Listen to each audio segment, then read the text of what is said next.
Welcome to SEC Second Look on AL.com.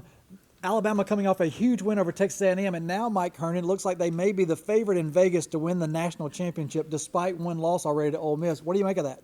Well, the first thing I make of it is Vegas likes Alabama traditionally anyway, which reflects how a lot of the public feels about Alabama and their confidence in Nick Saban and what he can do. But I also think if you look at their schedule, it does set up fairly favorably. The two toughest games they've got left, Mississippi State and Auburn, are both at home.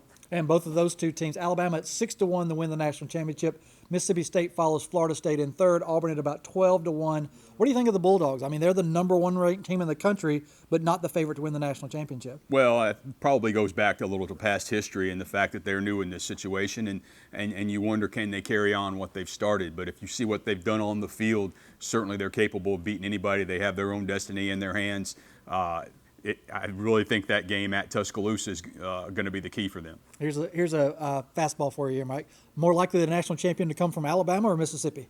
Whew, that's a good one. I don't know. I guess you've got to go back to past history, and even though the two undefeated teams are in Mississippi, maybe you still give Alabama a little bit of an edge. Those teams have been there before. They've been in these pressure situations before.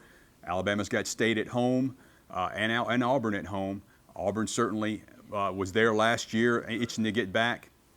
Maybe a little bit of an edge to the one-loss teams. Important to say, despite one loss for both Alabama and Auburn, I think the Tide, the Tigers, as well as Mississippi State and Ole Miss, still all control their own destiny if they win out to make it into the playoff. We'll see how it plays out with these great teams from the SEC West.